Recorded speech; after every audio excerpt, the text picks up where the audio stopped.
And speaking of anger, I'm watching last night, Oof. and I'm Tom Brady, and they did what they always do. They do that. So angry with them too. Oh, this sounds like the fantastic Clark Judge, unless I'm mistaken. It's Clark Judge, but there's nothing fantastic. No, come on. Oh. Don't be like that. Oh, look, I just spent the first 10 minutes complaining about people who don't know how to drive in snow. And guess what, Clark? We live in Canada. Yeah, You would. It happens. We got snowy down here in New York, but nothing fantastic about being a Habs fan these days, guys. Oh, and you segued that into a Canadian sad story. Wow, that is the fantastic Clark Judge. I got to tell you. Yeah. And for Dave Bastel, who had a prop bet of how many wins for the 11.5 for the Patriots, and if we want to have real anger, then maybe we should talk to Dave Bastel about that game, because apparently Tom Brady. What does he frown upon winning in South Florida? What is the ailment there, Clark? Because that was just, and all of a sudden, Cutler looked like he was playing for Vanderbilt again. Yeah, he did. I haven't seen Jay Cutler look that good in years, to be honest with you. He's got a world of ability, always had. But that's not what's kept him down. And what's kept him down is Jay Cutler has kept him down. But that's a whole other story. Brady, from the very beginning, looked off. I mean, that first pass was underthrown, intercepted. Yep. There was another pass he threw an out that was underthrown. It was about a 7-yard out, underthrown. I went, whoa, what's going on with him? First quarter, he just looked off. The whole team looked off. Yeah. They didn't look like they were ready to play. And yeah, he's got two places where he struggles. That's one of them. The other place is Denver, of course. But Denver had Peyton Manning at the end of his career. It's also got the altitude. Miami hasn't been good for a long time, and yet for whatever reason, he and that team do struggle down there. And I'm not sure why, because this was a very winnable game. In fact, I think they were an 11-point favorite going into it. Mm-hmm. I thought they'd lap the field because they beat these guys easily last time. But, of course, Matt Moore is the quarterback then. But Brady was off. Team was off. I know what happens.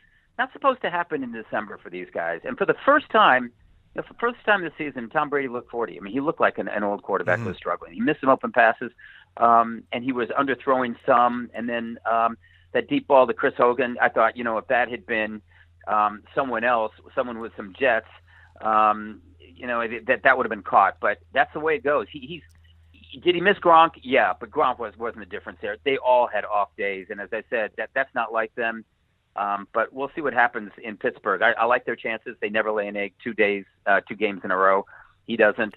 And so I like their chances. They are a good team on the road, except when the road includes Denver and Miami. I felt that Bill Belichick was very giving in that post-game press conference. He was very open. And then the one person asked about a look-ahead game. And all the years that you've covered NFL football, because, of course, in the gaming world, that is my degenerate world, it's always, the look-pass game. In your opinion, does that actually happen? And if it does that have anything to do with last night at all?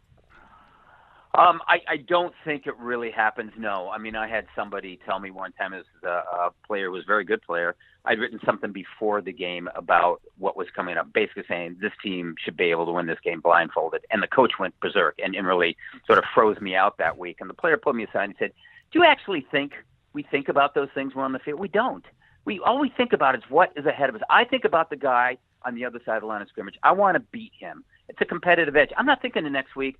I'm not thinking about what you wrote. I'm not thinking about anything aside from beating that guy. So don't beat yourself up, or let this guy beat yourself up, because it doesn't happen. I mean, they can use that for our advantage to try to get us going, but all that gets me going is the guy on the other side of the line of scrimmage. And I think that's true. I mean, the Patriots don't do that. If so, they'd be looking past everyone. I mean, they're a better team than almost everyone out there, and I do think, honestly, they're a better team than Pittsburgh. I know the record doesn't say it. Certainly last night doesn't say it. But I think they'll demonstrate that on Sunday. As I said, this happens. I covered the 49ers when Steve Young was benched. He was benched in 1994. They won the Super Bowl that year. So those things happen. Guys can't always be on. And it's so difficult for us to try to fathom how the Patriots could look that bad against a team that's not very good, how Tom Brady could look that bad because they've upped the bar so high. They're a victim of their own success. We expect them to roll people every time they go out there, and sometimes it doesn't happen. Last night was one of those times. Clark, let's look ahead, because as media people, we are allowed to look ahead. So the Patriots have the Steelers in Pittsburgh, home to the Bills, home to the Jets. For my bet, needing 2 wins, are the Patriots going to win 2 of these games coming up against those 3 opponents? I could tell you, give me a break. Any questions about the game? But are they? Yeah, I think that the Patriots will win those. I think they'll win out. Honestly, I think they'll win out. Yeah. I know that's a big game for Buffalo, but two things. One, it's not the last game of the season. It's Christmas Eve, but then no early Christmas presents, and especially after a game like last night. I mean, he'll punish them. Belichick will punish them this week in practice, and they'll punish themselves. I mean, I think you saw how angry Brady was at the end of that game. They'll punish themselves, and I think they already are doing that. But the Buffalo, you go, well, geez, could the Bills sneak in? Yeah, they could. Brady's 27-3 against them, so that doesn't really happen. They'll win those games because they're better than those teams. And the Pittsburgh games, that's the one that's interesting because you're playing for home field advantage. And part of me last night said, listen, because I'll be honest with you guys, I'm biased. I love watching the Patriots play. I like people who play very well, do very good things at their profession, and are really good at what they do and enjoy it. That's why I love watching Tom Brady. And that was tough to watch last night. But in the back of my head, I'm thinking, does this game really mean anything? And I'm not trying to alibi or excuse for them. There's no excuse for the way they played. But the game, the home field advantage basically is going to be decided in Pittsburgh. If they beat them, they're going to win the head-to-head. So it's, if they finish with the same record, let's say the two of them finish 13-3. Let's just say that. They win on head-to-head, so they get home field. Do they need it? No, not to me as much as Pittsburgh does. The Patriots can win anywhere. But that's why I looked at that game last night. They're missing a lot of players. Again, it's not an excuse for the way they played, but they just were off. I mean, just were really off. And as I said, it happens, but it doesn't happen to these guys in December. That's why it's got our attention. We're in conversation with Clark Judge from Talk of Fame Network here on rawmickrichards.com, brought to you by DKI. Looking at the quarterback situation, and again, all the things that happened this past week, including for Carson Wentz, and I got to say, just as as a fan, it was heartbreaking. It was such a great story. I love watching this young man. I think anyone who plays, and rarely do you put the term probably warrior on a quarterback, but I really think he plays that way. Now, is it the end of the world? It's not the end of the world, but it's just, I think probably, Knowles can probably come in and do a competent job, but I think it's just the storyline of how great that was, what he accomplished. I was just sort of heartbroken for a young guy that's just got to be devastating for him. Regardless of what the impact is on the rest of the season, the story for me is the season is over. Yeah, it's a story for me, too. I mean, I think it was devastating for him and for that team, and especially for Philadelphia fans. I think in the back of their heads, they know that. I mean, Nick Foles took you to the playoffs before. That was 4 years ago.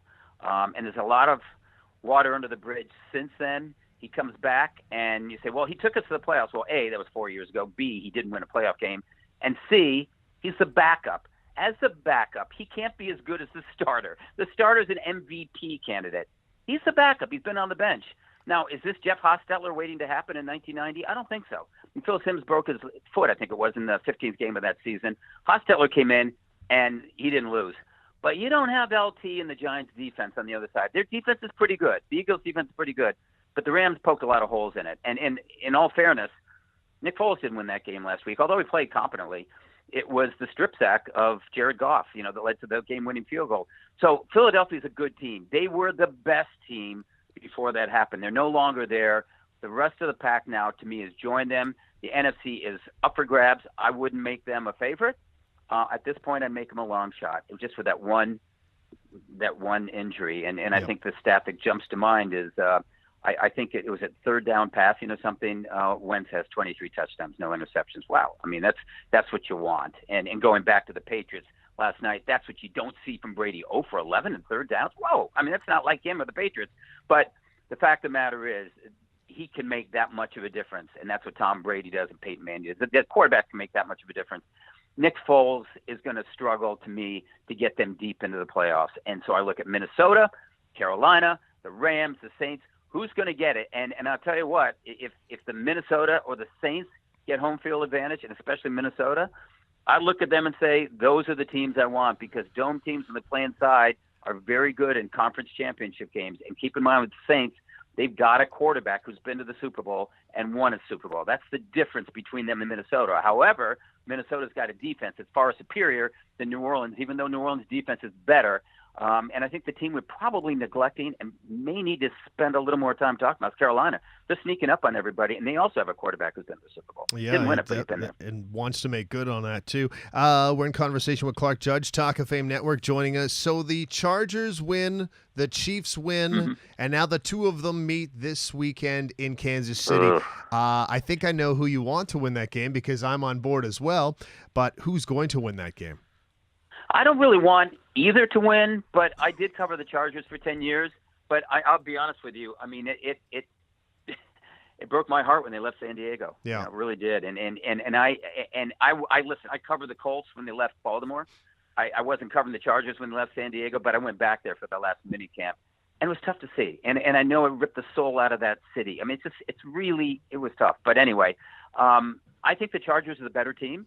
I think the Chargers have momentum. I think the Chargers are a team nobody wants in the playoffs. They don't, because they're playing well.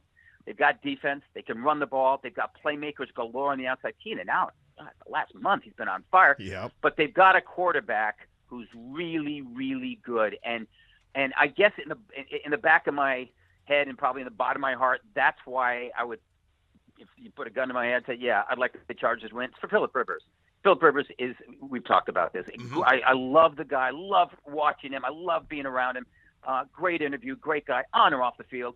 And you'd want to see him get to the next level. I talked to him a couple years ago, and I said, you know the difference between elite quarterbacks? Honestly, I mean, sometimes the difference between elite quarterbacks is getting to that big game and then winning it. And so when they talk about you, the Hall of Fame, I said, Philip, I'll be honest with you. I mean, I don't think you're going to be in that conversation until or unless you get to the point where you can get to a Super Bowl and win it. And he said, I agree. That's sort of the defining moment. And I said, it shouldn't be that way. Obviously, there are guys in there who didn't go to Super Bowl. Dan Fouts is one, and Warren Moon's another one.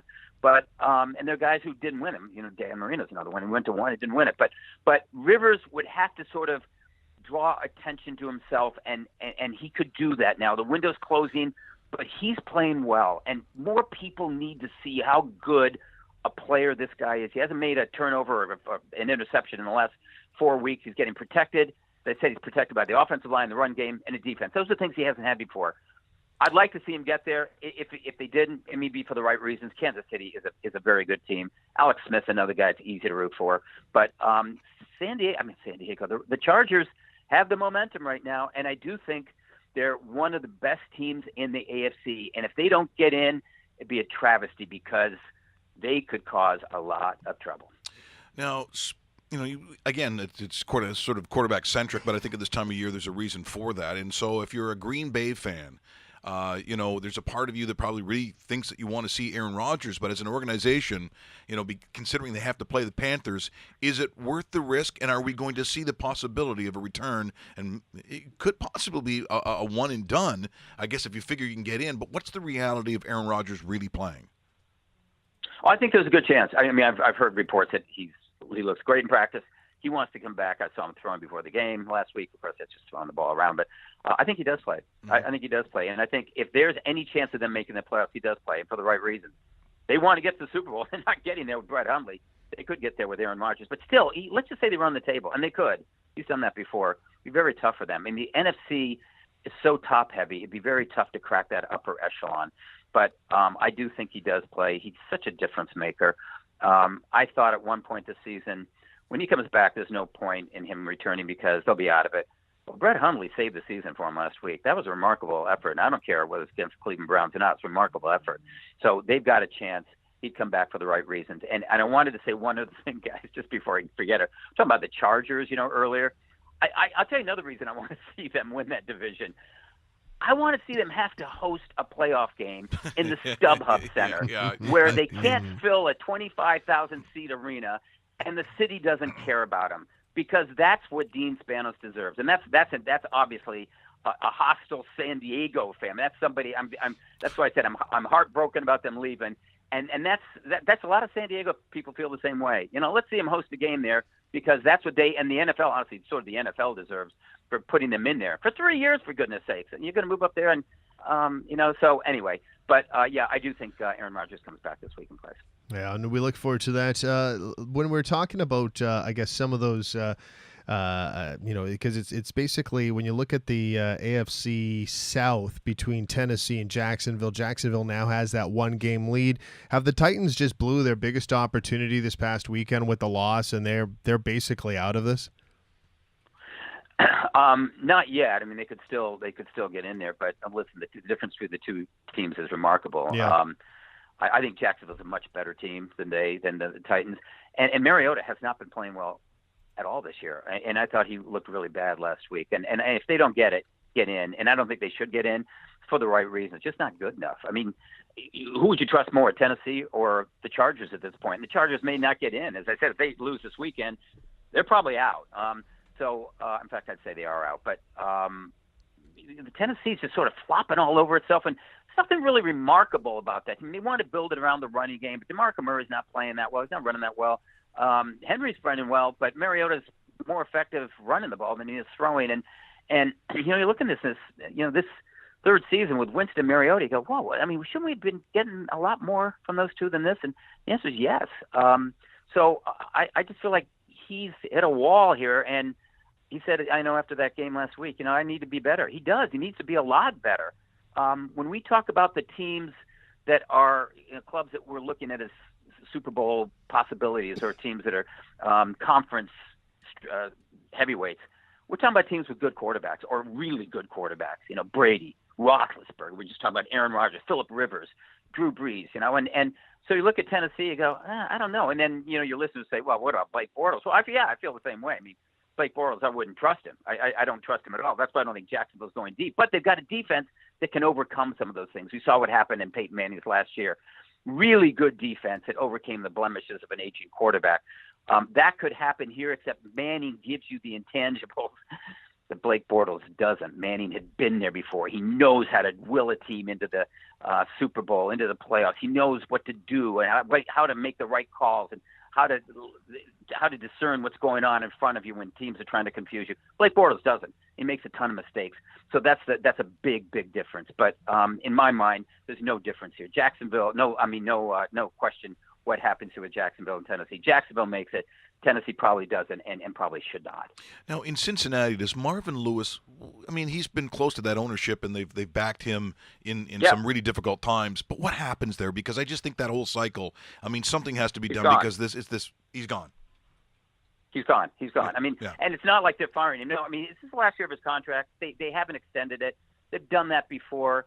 But I think he and the club both realize he's been there for 14, 15 years. That's a long time. Yeah. Many people have said, and I had Bill Walsh some years ago, you shouldn't stay anywhere longer than 10 years.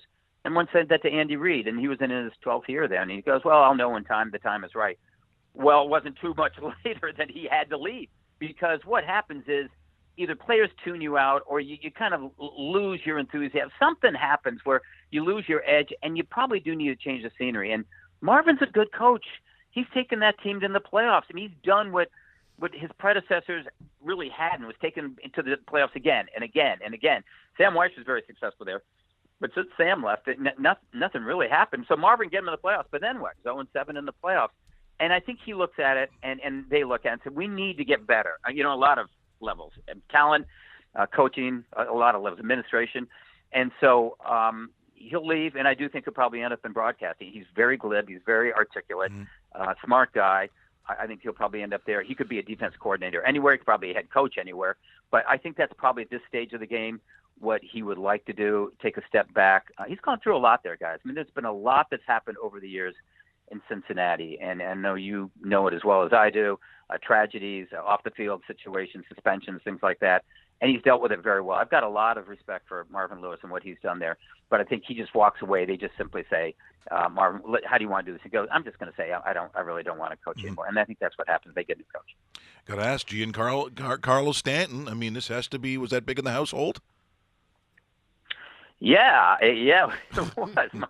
My brother-in-law wrote me, and he wrote an email, Stanton and Judge. Wow. And I went, Stanton, who's he talking about? I mean, I said to my wife, I mean, wasn't Stanton like the Secretary of State or Secretary of Defense under Lincoln? I mean, it was fun.